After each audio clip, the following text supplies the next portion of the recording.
Hello everyone, I welcome all of you in the best edu hub. हमने एक series start किया था 15 days challenge series. हम लोग क्या करें कि इन 15 डेज में हमने सिलेबस में एनालिसिस कर लिया, कौन सा हाई यील्डिंग एरिया है वो भी देख लिया था। 15 डे चैलेंज में हम लोग कंप्लीट सिलेबस करेंगे पॉलिटिकल साइंस का। आप लोगों का सीयूटी यूजी का एग्जाम बहुत नजदीक है, तो उसको देखते हुए हम लोग कोशिश करेंगे कि 15 डे में आपका एंटायर पॉलिटिकल साइंस खत्म हो जाए। Is it clear? ठीक है। आज डे 4 है। जो बच्चे न्यू हैं उनको क्या करना है, इसी चैनल पे आपको डे 1, डे 2 और डे 3 की वीडियो मिल जाएगी। आपको पहले वो कंप्लीट करना है, फिर ये देखना है। हालांकि ये भी देखेंगे तो मैं ऐसे स्क्रैच से रिलेट करके पढ़ाऊंगा कि चीजें क्लियर तो हो ही जाएंगी, मतलब कॉन्सेप्चुअल क्लैरिटी तो आ जाएगी। आपको क्या करना है, साथ में एक रनिंग नोट्स बनाते जाना है। ध्यान से भी सुनना है, ध्यान से सुनोगे तो 50% 60% कॉन्सेप्ट यहीं क्लियर हो जाएंगे। इनफैक्ट कुछ डेट भी याद हो जाएंगे। और आपको एक दोबारा रिवीजन की जरूरत पड़ेगी, एक दो बार रिवीजन कर लोगे, दैट्स सॉर्टेड। आज डे 4 के वीडियोस में हम लोग 2 चैप्टर करने की कोशिश करेंगे, politics of plan development and India's external relation. In 2 chapter से भर भर के क्वेश्चंस आ रहे हैं। पिछले 3 साल का मैंने प्रीवियस ईयर क्वेश्चन एनालिसिस किया है। ये 2 चैप्टर बिल्कुल ही इंपॉर्टेंट है आप लोगों के लिए। ध्यान से सुनना। हम लोग स्टार्ट करते हैं डे 4। चलो, पॉलिटिक्स ऑफ प्लान डेवलपमेंट पहले स्टार्ट करेंगे। सबसे इंपॉर्टेंट चीज आती है कि जब इंडिया को फ्रीडम मिल गई, हमारा कॉन्स्टिट्यूशन बन गया, जनरल इलेक्शन भी हो गया, अब क्वेश्चन ये आता है कि हमारे सामने जो सबसे बड़ी प्रॉब्लम थी दैट वाज पॉवर्टी। हमारा लिटरेसी प्रॉब्लम था। हमारे देश में जो इनइक्वालिटी प्रेजेंट था, डिफरेंट डिफरेंट सेगमेंट में जो इनइक्वालिटीज था, वो प्रॉब्लम था। Economic inequality, social inequality, political inequality, cultural inequality, है ना। इनफैक्ट सबसे बड़ा issue, we were under developed economy. हमारे यहाँ 200 सालों तक Britishers were ruling here, crown rule रहा, कंपनी रूल रहा। तो हमारे यहाँ से जो ड्रेन ऑफ वेल्थ था ना, बहुत ज्यादा हुआ। बिफोर, मतलब जैसे अंग्रेज आए उससे पहले हमारा इकोनॉमिक्स अच्छा खासा था, during Mughal period, during Akbar rules. But after coming, जैसे ही ये हम कॉलोनी बने ब्रिटेन का, हमारे यहाँ ड्रेन ऑफ वेल्थ शुरू हुआ, इकोनॉमिक एक्सप्लॉयटेशन शुरू हुआ, एंड फाइनली इंडिपेंडेंस तक जैसे जैसे एक न्यू बॉर्न बेबी का जन्म हुआ, बिल्कुल फैमिली गरीबों से भरा हुआ, मतलब पूरा देश, ऐसे आप मान के चलो कि एक new born baby, new born nation का जन्म हुआ, एंड हमारे पास रिसोर्सेज बहुत ही ज्यादा क्रंचिंग है। Is it clear? चलो, अब क्या होगा अगर हमारे यहाँ इतनी सारी प्रॉब्लम्स है, हम लोग एकदम न्यूबॉर्न नेशन है, हमारे पास बहुत ज्यादा नहीं है डेवलपमेंट के लिए, तो हम लोग जो हमारे इंटेलेक्चुअल्स हैं उनमें से कॉमन कंसेंसस निकल के ये आएगा कि अगर आप पूरे देश के लिए डेवलपमेंट करना चाहते हो तो आपको क्या करना होगा, आपको अपना इकोनॉमिक स्ट्रक्चर बहुत ही स्ट्रांग करना होगा, मतलब इकोनॉमिक डेवलपमेंट करना होगा, सो दैट इससे एफिलिएटेड जो भी सेगमेंट है, जो भी चीजें इससे रिलेटेड है, वो सारा का डेवलपमेंट हो। मतलब economic development will be backbone for the India's overall development. ठीक है। अब बात आती है कि अगर मुझे इकोनॉमिक डेवलपमेंट क्या करना है तो मुझे कैसे प्रोसीड करना चाहिए, तो हमको प्लानिंग करना पड़ेगा। ठीक है। प्लानिंग, जैसे स्टूडेंट लाइफ में भी आप लोग प्लानिंग करते हो ना कि अगले 1 महीने में मुझे क्या करना है, अगले 1 सप्ताह में क्या करना है, नेक्स्ट डे उठकर मुझे कौन सा टेस्ट लगाना है, मुझे बेस्ट का कौन सा मॉक टेस्ट लगाना चाहिए, सीबीटी या ऑफलाइन वाला, ऐसे क्वेश्चन पूछते हैं ना।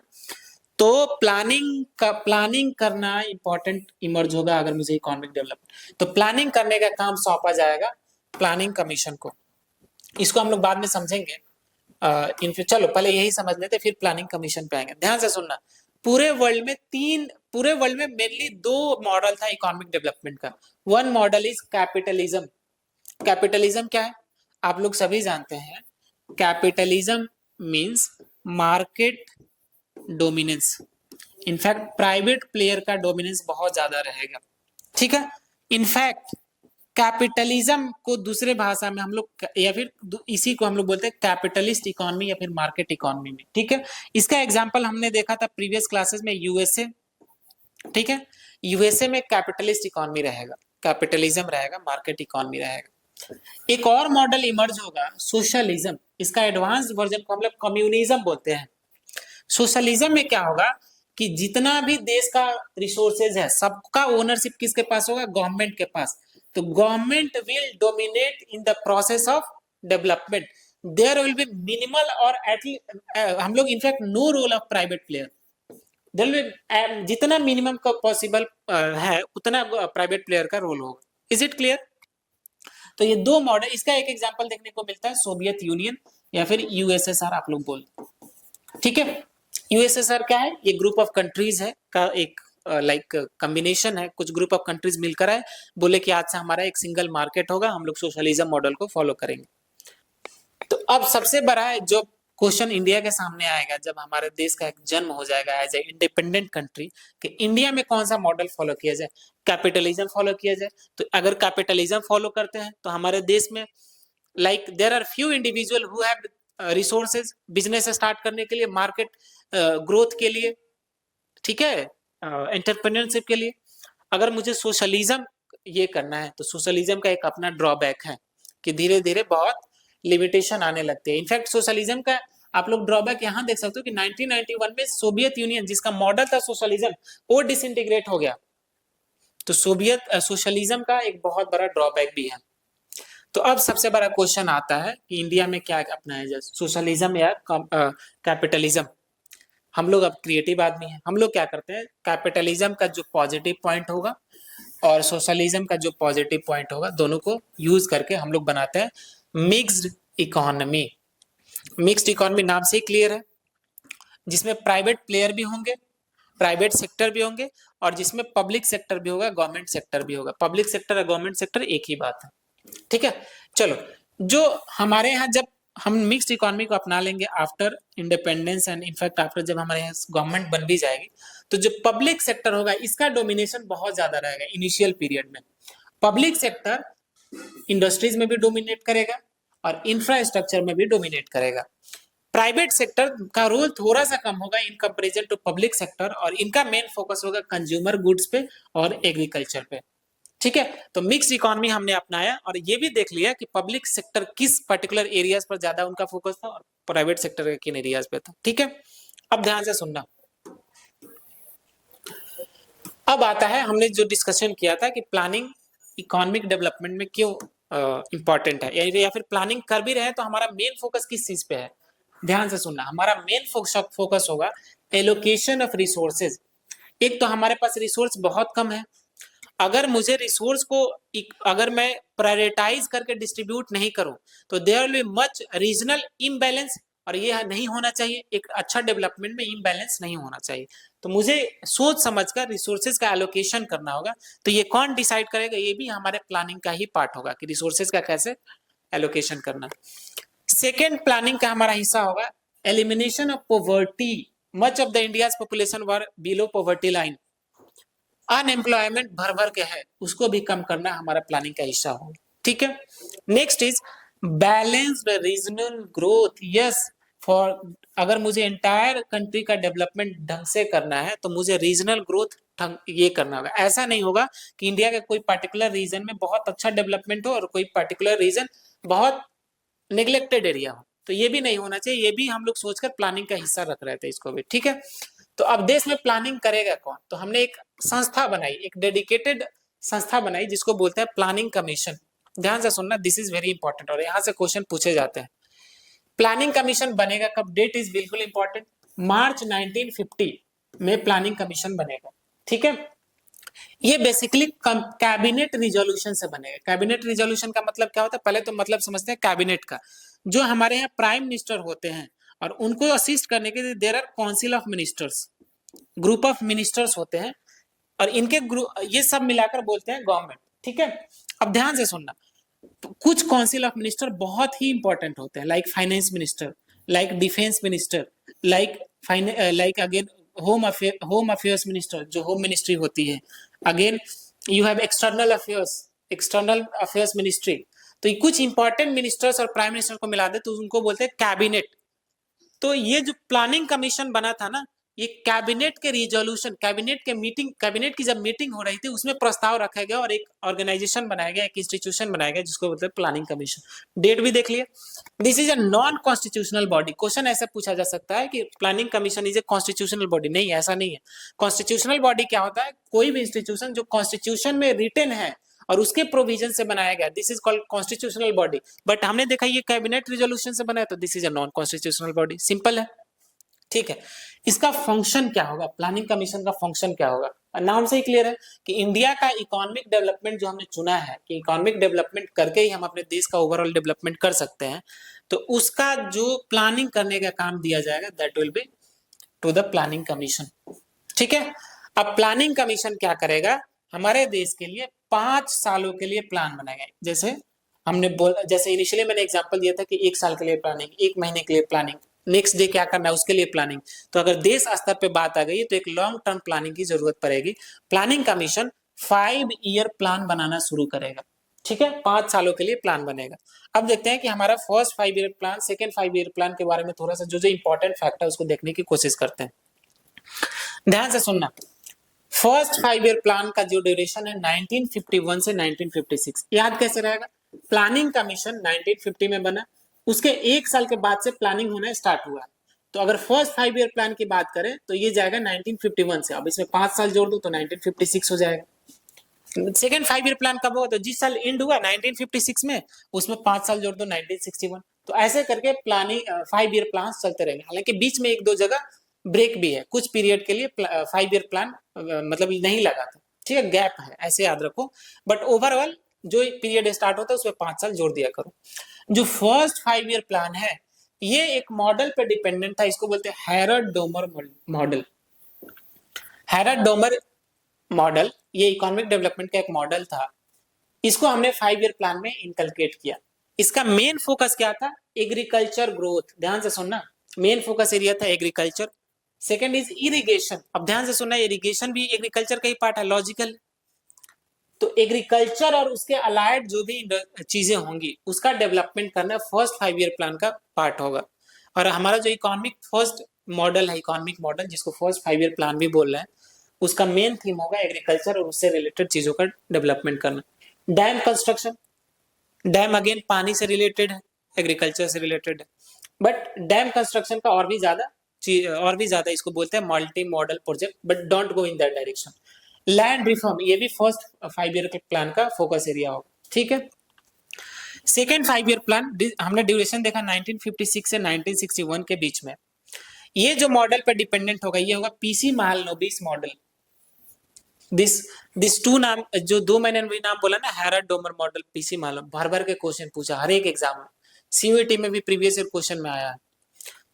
इसका जो फोकस होगा ये होगा रैपिड इंडस्ट्रियलाइजेशन पे, हेवी इंडस्ट्रीज पे। ठीक है, तो पहला जो 5 ईयर प्लान था ये बेसिकली प्राइमरी एक्टिविटीज के रिगार्डिंग था, और जो सेकंड 5 ईयर प्लान है ये सेकेंडरी एक्टिविटीज पे होगा। याद कैसे रखेंगे, जो पहला है प्राइमरी एक्टिविटीज, और प्राइमरी एक्टिविटीज का मीनिंग जानते हैं हम लोग एग्रीकल्चर। जो सेकंड है वो सेकेंडरी एक्टिविटीज पर फोकस करेगा, और सेकेंडरी एक्टिविटीज बेसिकली मैन्युफैक्चरिंग, और मैन्युफैक्चरिंग किसमें होता है, इंडस्ट्री में। ठीक है, तो ये सेकेंड 5 ईयर प्लान इंडस्ट्रियलाइजेशन पे फोकस करेगा। ठीक है, चलो व्हाट इज नेक्स्ट अब देखो, हमारे यहाँ डेवलपमेंट होना स्टार्ट हो गया, इकोनॉमिक डेवलपमेंट को हमने बैकबोन माना, प्लानिंग होना स्टार्ट हो गया। अब जो इंटेलेक्चुअल्स और पूरे देश में एक डिस्कशन का पात्र बनेगा that will B public versus private sector का डिस्कशन। पब्लिक सेक्टर का कितना रोल होना चाहिए, प्राइवेट सेक्टर का कितना रोल होना चाहिए, क्या हेवी इंडस्ट्रीज में सिर्फ पब्लिक सेक्टर को डोमिनेट करना चाहिए या फिर प्राइवेट सेक्टर को भी आना चाहिए, ऐसे करके इंटेलेक्चुअल्स के बीच में डिस्कशन होगा। सेकेंड जो टॉपिक होगा जिस पर भर भर का डिस्कशन होगा that is industry versus agriculture. क्या हमारे इकोनॉमिक डेवलपमेंट के कोर में एग्रीकल्चर को रखना चाहिए या फिर इंडस्ट्री को रखना चाहिए, क्या एग्रीकल्चर के थ्रू हम लोग फास्ट ग्रोथ कर सकते हैं या फिर इंडस्ट्री के थ्रू, ये भी डिस्कशन चलता रहेगा। नेक्स्ट डिस्कशन आएगा large scale industries versus small scale industries. हम लोग ये जानते हैं कि हमारे देश का मेजॉरिटी ऑफ जो लोग स्मॉल स्केल इंडस्ट्रीज में इन्वॉल्व है। There are few people who are dominating in large scale industries. तो क्या लार्ज स्केल इंडस्ट्रीज को कोर में रख के ज्यादा से ज्यादा प्रोडक्शन करना चाहिए या फिर एम्प्लॉयमेंट को प्रायोरिटी देना चाहिए, तो ऐसे करके बहुत सारा डिस्कशन चलेगा। तो एक बैकग्राउंड में डिस्कशन याद रखना है, मतलब चीजें थोड़ी सी माइंड में जरूर रखनी है। चलो अब आएगा जो मैंने इनिशियली डिस्कशन किया था कि पब्लिक सेक्टर का रोल आफ्टर इंडिपेंडेंस, प्लानिंग के कुछ दिनों तक पब्लिक सेक्टर का रोल बहुत ज्यादा डोमिनेट होगा। ठीक है, everything will be governed by government. In fact एक तो ये भी बोला जाता है, कोर्ट ही है कि this is not the business of the government to do business, but government वही करेगी, बिजनेस करेगी। ठीक है, ध्यान से सुनना, अब बिजनेस करेगी, कंपनियां एस्टेब्लिश की जाएंगी, पब्लिक सेक्टर अंडरटेकिंग्स का फॉर्मेशन होगा, तो एक चीज निकल के आएगा, दैट इज लाइसेंस राज, इसको परमिट सिस्टम भी बोलते हैं।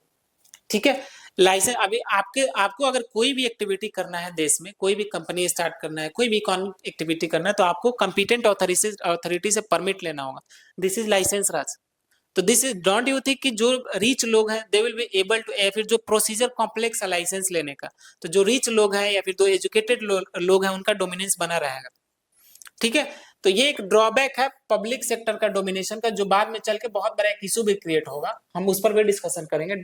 ये चलो, दूसरा जो पब्लिक सेक्टर या फिर जो रोल ऑफ मार्केट है, मार्केट का हम लोग इनिशियली डिस्कशन किए थे कि मार्केट का रोल बहुत लिमिटेड होगा। ठीक है, थर्ड इज कि जैसे जैसे टाइम बीतता जाएगा, 1990 के आसपास होता जाएगा, बहुत बड़ा देश में एक प्रॉब्लम क्रिएट होगा, that is balance of payment crisis. Balance of payment crisis क्या है? ये इकोनॉमिक्स का पार्ट है। स्टिल ध्यान में रखना कि जो हमारे पास पैसा बचा था ना, बहुत कम दिनों के लिए बचा था। ये क्यों हो रहा था? बिकॉज जो हमारा डेवलपमेंट मॉडल था कि सरकार ही सब कुछ करेगी, तो हमारा जो एक्सपेंडिचर था बहुत ज्यादा हो रहा था, प्रॉफिट बहुत कम था। जो गवर्नमेंट एम्प्लॉय थे, जो गवर्नमेंट एम्प्लॉयड थे, वो उनको क्या ही डर कि अगर नहीं भी काम करेंगे तो उनका जॉब नहीं जाएगा। तो जो उनमें जो इनएफिशिएंसी था, और जो इनफैक्ट धीरे धीरे परमिट सिस्टम ने करप्शन को जन्म दिया, तो ये सब चीजें कल्मिनेट होके एक बहुत बड़ा इकोनॉमिक प्रॉब्लम आया था ड्यूरिंग 1990। तो ये कुछ ड्रॉबैक्स रहेंगे इनिशियली जब पब्लिक सेक्टर का डोमिनेशन रहेगा।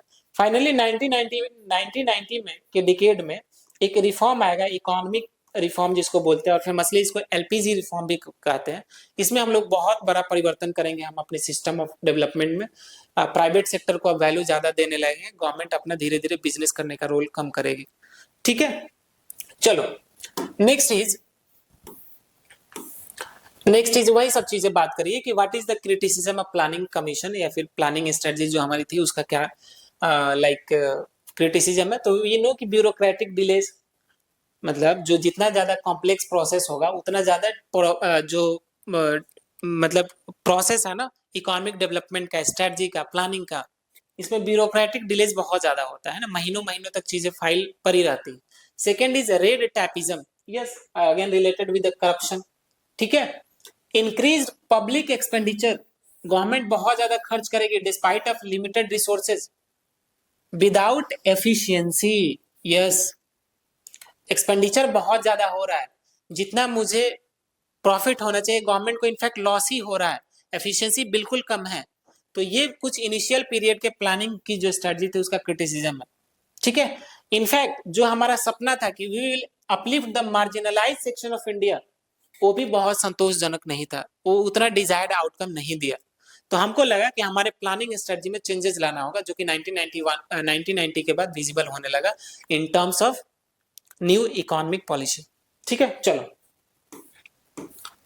नेक्स्ट इज अब 5 ईयर प्लान का लेट वर्जन कैसा था। तो धीरे धीरे फर्स्ट 5 ईयर प्लान हुआ, सेकेंड होगा, ऐसे ऐसे करके टोटल 12 5 ईयर प्लान आएंगे।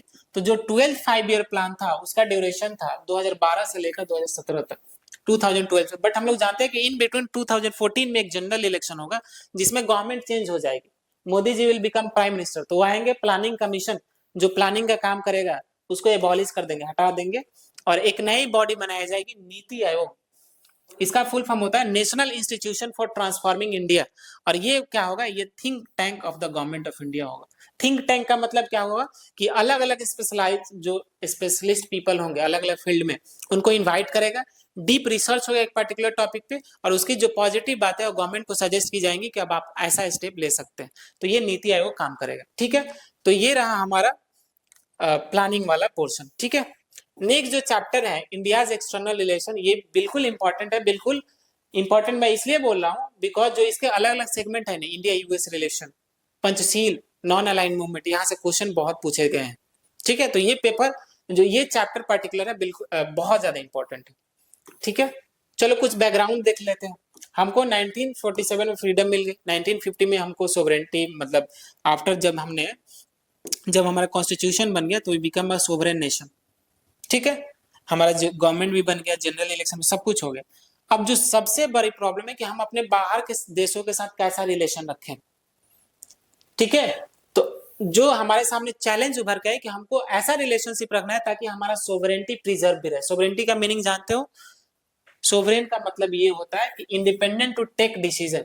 इस अगर इंडिया को मैं बोला कि India is a sovereign nation, India is a sovereign country, it means India is not dependent on any other country to take its internal as well as external decision. ठीक है, before independence when we were called British India, we were not sovereign because हमारी जो decision में हमारे देश में जो decision policy बनती थी ये ब्रिटिश पार्लियामेंट से चलाया जाता था, ब्रिटेन के लोग चलाते थे, तो हम लोग सोवरेन नहीं थे। बट आफ्टर कॉन्स्टिट्यूशन हमारा जब ये हो गया, इम्प्लीमेंट हो गया, तब हम सोवरेन बन गए। Next challenge is to protect territorial integrity. Yes, और जो हमारे देश का टेरिटरी है उस पर भी कोई हमला ना करे एंड उसको भी सुसीड ना करे, तो ये भी एक प्रॉब्लम है। एंड सबसे बड़ा प्रॉब्लम कि जो 1945 के बाद 1945 के बाद जो वर्ल्ड दो ग्रुप में बट गया था, यूएस एंड यूएसएसआर, जिसको हम लोग बाईपोलर वर्ल्ड भी बोलते हैं, और उन दो देशों के बीच जो कोल्ड वार चल रही थी, तो उस सिचुएशन में इंडिया रिस्पॉन्ड कैसा करे। ठीक है, इंडिया रिस्पॉन्ड कैसा करे। कोल्ड वार के बारे में अगर नहीं जानते हो तो चलो एक डिटेल में हम लोग देख लेते हैं। Cold war was basically between US and USSR. क्या हुआ था वर्ल्ड वॉर टू के बाद से, वो after world war two, just a second, हाँ, वर्ल्ड वॉर टू के बाद से जो वर्ल्ड था ना, दो दो ग्रुपों में बट गया। एक ग्रुप था जो यूएस डोमिनेंस था, मतलब जो लोग यूएस को सपोर्ट कर रहे थे उसको यूएस ब्लॉक बोल रहे थे, और दूसरा ग्रुप था यूएसएसआर का ब्लॉक, जो कंट्रीज यूएसएसआर को सपोर्ट कर रहे थे। ठीक है, अब इंडिया के सामने ये प्रॉब्लम है कि रिस्पॉन्ड किसके साथ दोस्ती करे किसके साथ नहीं करे। इंडिया क्या करेगा, बोलेगा कि हम दोनों के साथ अच्छा रिलेशन रखेंगे, किसी को ऐसा नहीं करेंगे कि यूएस को ज्वाइन कर लिए यूएसएसआर को छोड़ दिए, या फिर वाइस वर्सा। तो हमने अपना एक अलग स्टैंड बनाया जिसको बोलते हैं नॉन अलाइंड मूवमेंट। इनफैक्ट इस पर भी चर्चा करेंगे डिटेल में। कोल्ड वार का मतलब क्या है कि ये डायरेक्टली दोनों देश यूएस और यूएसएसआर डायरेक्टली फाइट में इन्वॉल्व नहीं होगा, डायरेक्टली इनके बीच वॉर नहीं होगा।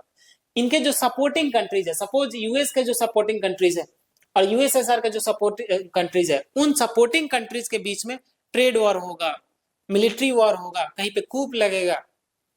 ठीक है, तो ऐसे करके इनके बीच में इनडायरेक्ट वॉर होगा जिसको हम लोग कोल्ड वॉर बोलते हैं। फाइनली 1991 में जाके कोल्ड वॉर खत्म होता है, बिकॉज जो यूएसएसआर बना था, सोवियत यूनियन, ये डिसइंटीग्रेट हो जाएगा। अब जितने भी कंट्री थे अलग हो जाएगा, रसिया अलग हो जाएगा, यूक्रेन अलग होगा, उज्बेकिस्तान अलग हो जाएगा। तो ऐसे करके पूरा वर्ल्ड अब यूनिपोलर वर्ल्ड में तब्दील हो जाएगा, यूएस डोमिनेशन। कुछ दिनों तक यूनिपोलर वर्ल्ड होगा, फिर रीजनल जो पोल्स है उनका भी इमरजेंस होगा, लाइक इंडिया, चाइना। तो ये एक ब्रीफ समरी रहा अभी तक का। हमको देखना ये है कि हम वो कोल्ड वार के टाइम हमारा रिस्पॉन्स कैसा था। ठीक है, कोल्ड वार के टाइम हमारा रिस्पॉन्स कैसा था, तो जो हमारे फर्स्ट प्राइम मिनिस्टर थे जवाहरलाल नेहरू, उनका फॉरेन अफेयर्स के रिगार्डिंग उनका क्या थॉट प्रोसेस था उसको देखने की कोशिश करते हैं। हम लोग जानते हैं कि Jawaharlal Nehru was prime minister of India from 1947 to 1964। अब कुछ बच्चे ये बोलेंगे कि जब हमारे देश में 1951 में इलेक्शन हुआ तो 1947 में प्राइम मिनिस्टर कैसे बन गए। तो before general election, first general election, हमारे देश में इंटरिम गवर्नमेंट था। इंटरिम गवर्नमेंट का मतलब ये होता है कि जब भी कोई देश एक पॉलिटिकल व्यवस्था से, एक पॉलिटिकल ऑर्डर से दूसरे पॉलिटिकल ऑर्डर में चेंज होता है, तो उसके बीच का जो मिडिल में जो ट्रांसफॉर्मेशन वाली गवर्नमेंट होती है उसको इंटरिम गवर्नमेंट बोलते हैं।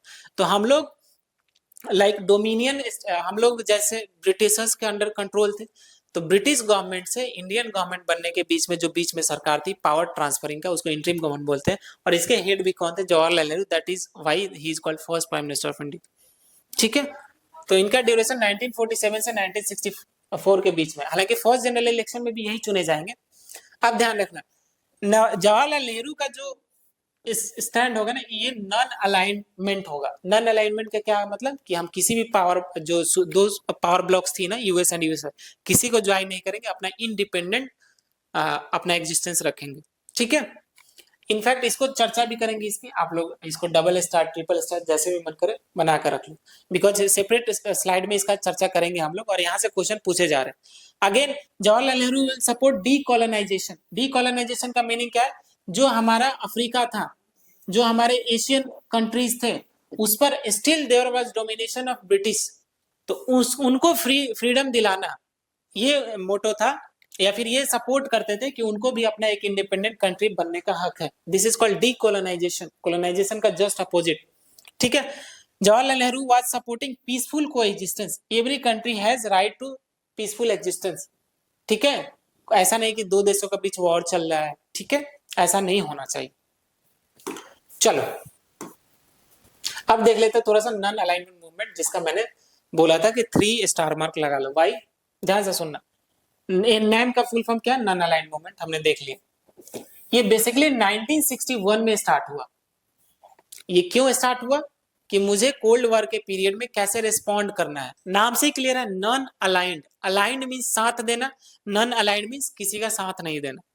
दोनों के साथ अच्छा रिलेशन रखना, बट किसी का एक का फेवर नहीं लेना। तो दिस वाज द पर्पस या फिर मोटो ऑफ नॉन अलाइंड। जो ग्रुप ऑफ कंट्रीज ने नॉन अलाइंड मूवमेंट को स्टार्ट किया वो कंट्री थे India, yes India was part of this, Yugoslavia, then Egypt, then Ghana, then Indonesia. 5 countries ने मिलकर स्टार्ट किया नॉन अलाइंड मूवमेंट। अब बच्चे एग्जाम में कंफ्यूज हो जाएंगे, नाम अगर याद ना हो तो क्या करेंगे। तो I have made an mnemonics कि कौन कौन से कंट्री इसके पार्ट थे। You can remember I yell every good idea, I yell every good idea, I for India, yell for Yugoslavia, every से याद रखेंगे इजिप्ट, गुड से याद रखेंगे घाना और आइडिया से याद रखेंगे इंडोनेशिया। तो this 5 countries who started non aligned movement in 1961। Is it clear? ठीक है, इसका ऑब्जेक्टिव क्या है मैंने बताया कि अवॉइड करना, टू बीइंग इंटैंगल्ड, किसी का साथ जुड़ना in the cold war rivalry. जो कोल्ड वार में जो राइवलरी चल रही थी उसको अवॉइड करना, अपना एक इंडिपेंडेंट एग्जिस्टेंस मेंटेन रखना। ठीक है, चलो नेक्स्ट देखते हैं। अब Nehru ji signed Panchsheel agreement with China. Panchsheel नाम से क्लियर है, पंचशील मतलब 5 अलग अलग, यहाँ पे ई रहेगा पंचशील। ठीक है, 5 अलग अलग टॉपिक्स पर इंडिया और चाइना ने साइन किया। ये क्या था भाई साहब, इंडिया पंचशील में हम लोग देखेंगे। पहले तो याद रखो कि ये पंचशील जो एग्रीमेंट था इंडिया और चाइना के बीच में हुआ, इसको साइन किसने किसने किया, this is very important. India's prime minister Nehru sign this and जो चाइनाज प्रीमियर थे Zhou Enlai also sign this. तो this two name is very important, prime minister Jawaharlal Nehru and China's premier Zhou Enlai.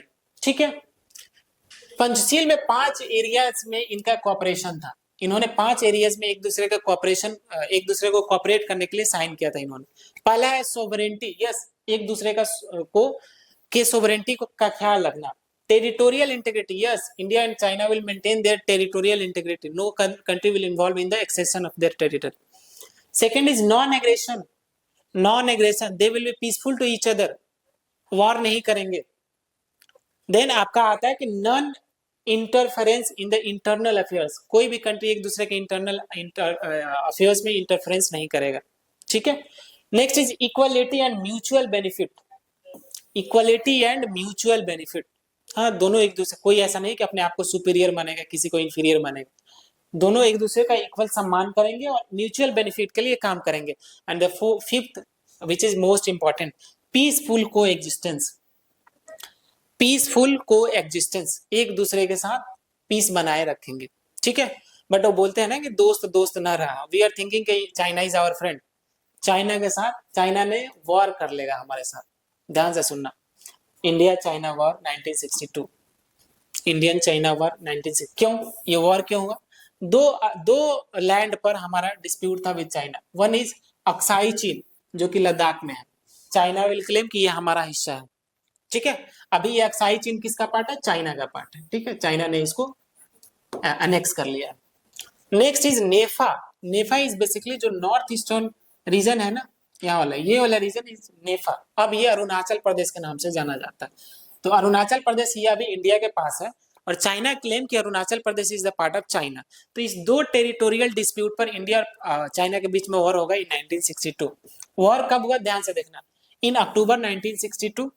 ठीक है, इसमें India का military defeat होता है और हमारे जो इकोनॉमिक इंपैक्ट आता है ना, बहुत ह्यूज इकोनॉमिक इंपैक्ट आता है। ठीक है, इकोनॉमिक बर्डन बहुत ज्यादा आता है। तो जो हम लोग अभी तक आइडियलिस्टिक फिलॉसफी पे बात कर रहे थे, ठीक है, पीसफुल को एग्जिस्टेंस करेंगे, एक दूसरे का सम्मान करेंगे, ये वार उस सपने को तोड़ देगा।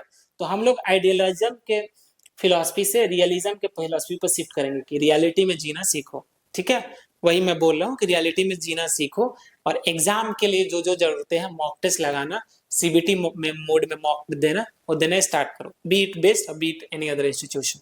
ठीक है, चलो जो नेक्स्ट आप लोगों के लिए इंपॉर्टेंट है दैट इज इंडिया पाकिस्तान का रिलेशन। जो ब्रीफ समरी में बता रहा हूँ दिस इज इंपॉर्टेंट। 1947 से 1948 के बीच में इंडिया और पाकिस्तान के बीच में वॉर चला on the issue of Jammu and Kashmir. इस इशू पर यूनाइटेड नेशन ने भी इंटरफेयर किया एंड एलओसी जो कि लाइन है इंडिया और पाकिस्तान के बीच में, जम्मू कश्मीर से जाता है एलओसी, उसको रिकॉग्नाइज भी किया। ठीक है, नेक्स्ट वॉर होता है 1965 के दौरान। ठीक है, 1965 में इंडिया और पाकिस्तान के बीच में वॉर होगा। उस टाइम हमारे देश के प्रधानमंत्री होंगे लाल बहादुर शास्त्री। ठीक है, ये जो वॉर है ना स्टार्ट होगा, पाकिस्तान में एक ऑपरेशन लॉन्च करेगा, ऑपरेशन जिब्राल्टर। ऑपरेशन जिब्राल्टर से ये वॉर स्टार्ट होगा और ये इंड होगा वॉर, ये होगा तस्कंत एग्रीमेंट से इन 1966। तस्कंत कहाँ है? ये उज्बेकिस्तान में है, और उज्बेकिस्तान उस टाइम पे यूएसएसआर का पार्ट था। तो अपन ये भी बोल सकते हैं कि यूएसएसआर यानी सोवियत यूनियन ने इन दो देशों के बीच में मेडिएट किया, इंडिया और पाकिस्तान में। ठीक है, अगेन 1970 वॉर में, 1970 का वॉर होता है इंडिया और पाकिस्तान के बीच में। क्यों होता है? 19, अब ध्यान से सुनना, जब हमारा देश का बंटवारा हुआ था तो जो अभी का बांग्लादेश है ना वो बेसिकली पाकिस्तान का पार्ट था, उसको बोलते हैं ईस्ट पाकिस्तान। तो उस देश को सेपरेट एक कंट्री बनाने के लिए एक मूवमेंट चलेगा उस देश में, सिविल वॉर होगा जिसको बोलते हैं बांग्लादेश लिबरेशन मूवमेंट। ठीक है, इंडिया इसको सपोर्ट करेगा, India will support it and finally ये क्या होगा कि जो ईस्ट पाकिस्तान है ना, ईस्ट पाकिस्तान सरेंडर कर देगा और एक नया देश इमर्ज होगा बांग्लादेश। और ये एक ट्रीटी के साथ खत्म होगा, शिमला एग्रीमेंट, एक एग्रीमेंट होगा शिमला एग्रीमेंट इन 1972। ठीक है, शिमला एग्रीमेंट होगा 1972। चलो next, important country is USSR, not a country, union. India USSR relation, ध्यान से सुनना, वेरी इंपॉर्टेंट। और मैं पहले ही बता दूं कि इंडिया इनिशियल फेज में यूएसएसआर की तरफ थोड़ा सा झुकाव होगा उसका। ठीक है, ऐसा क्यों होता है? बिकॉज यूएसएसआर का जो मॉडल है ना सोशलिज्म है, और हमारे जो फर्स्ट प्राइम मिनिस्टर है नेहरू जी, इनका भी झुकाव सोशलिज्म की तरफ होता है। ठीक है, वेलफेयर ऑफ द पीपल की तरफ। तो इनिशियल फेज में कोल्ड वॉर के पीरियड में स्ट्रॉन्ग टाइज होगा यूएसएसआर के साथ। ठीक है, अच्छा रिलेशन होगा। जो हमारे एरियाज ऑफ कोऑपरेशन था, जिन मुद्दों पर इंडिया और यूएसएसआर का कोऑपरेशन होता था, that is heavy industries. Yes, हमने क्या बोला था कि इनिशियली हमारे यहाँ हेवी इंडस्ट्रीज पर बहुत फोकस किया गया, और यूएसएसआर में भी सोशलिज्म है तो वहां भी हेवी इंडस्ट्रीज जो गवर्नमेंट रेगुलेट करेगी, जो गवर्नमेंट चलाएगी, उस पर ज्यादा फोकस किया जाएगा। ठीक है, मिलिट्री टेक्नोलॉजी पर भी हमारा कोऑपरेशन ठीक ठाक रहेगा। इनफैक्ट यूएसएसआर सपोर्ट करेगा इंडिया को इन 1971, जब इंडिया पाकिस्तान के साथ वॉर में था टू लिबरेट बांग्लादेश। उस टाइम भी यूनाइटेड नेशन में सोवियत यूनियन यूएसएसआर हमारा सपोर्ट करेगा।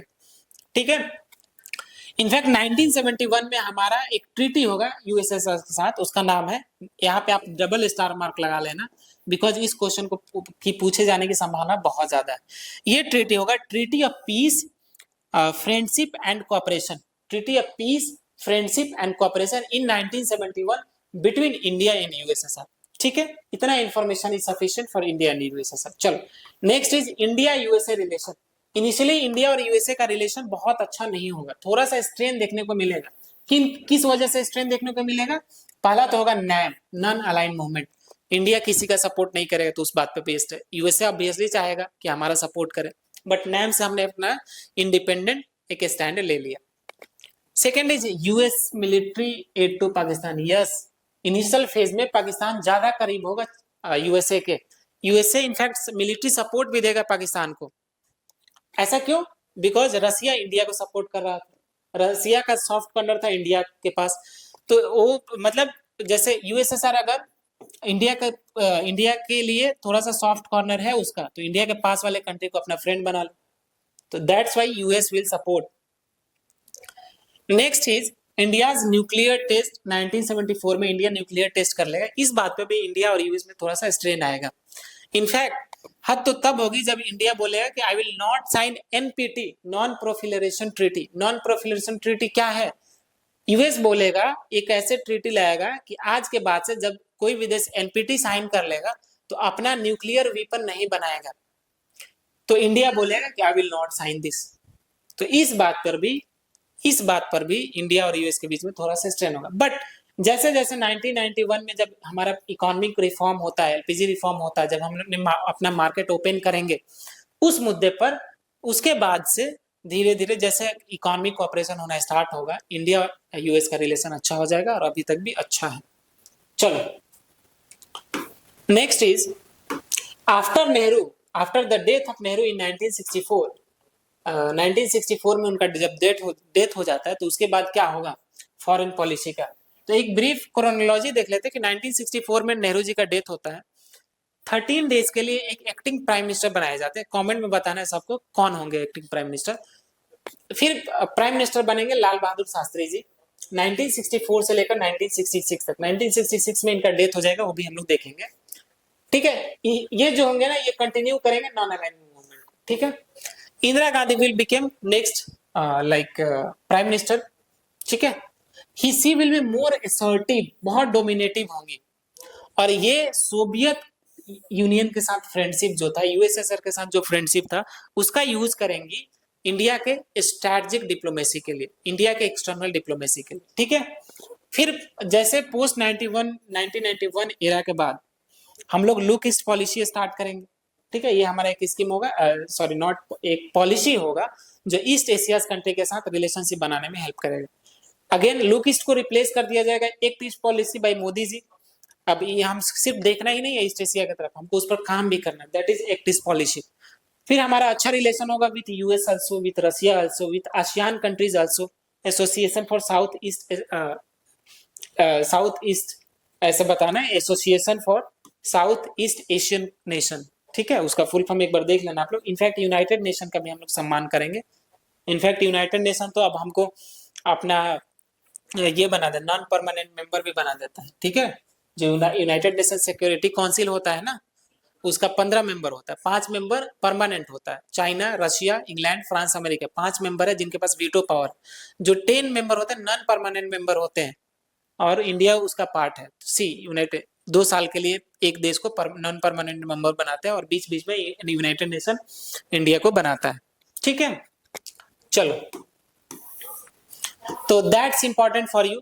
आई होप कि ये वीडियो इन्फॉर्मेटिव लगा होगा एंड आई थिंक कि आपने इतना कर लिया तो एक तो 50-60% कॉन्सेप्चुअल क्लैरिटी जरूर आ जाती। आपको क्या करना है, एक रिवीजन की और आवश्यकता पड़ेगी। अभी से आपको क्या करना है, टाइम जो बचा है उसके लिए मॉक टेस्ट लगाना है भर भर के। प्रिपरेशन हो गया, जितना पढ़ लिया उसी को रिवाइज करना है। मॉक टेस्ट लगाओ, मॉक टेस्ट में गलतियां करो और उसके बाद उसको इंप्रूव करो। मॉक टेस्ट में जिस सेक्शन से क्वेश्चन पूछे जा रहे हैं फिर उसका रिवीजन करो। और अगेन बेस्ट का भी एक अपना मॉक टेस्ट जो है सीबीटी मोड में कंडक्ट करवाया जाता है। सीबीटी मोड यानी कंप्यूटर बेस्ड टेस्ट जिसमें एक्चुअल एग्जामिनेशन आपका होगा। तो सीबीटी मोड में ही टेस्ट लगाओ ताकि एक्चुअल एग्जाम में कोई गलती करने का स्कोप बचे नहीं। ठीक है, तो हम लोग फिर मिलेंगे डे 5 के वीडियोज में और आई होप कि आप लोग मेहनत करते रहोगे। टाइम बहुत कम है, जी जान लगा दो। चलो।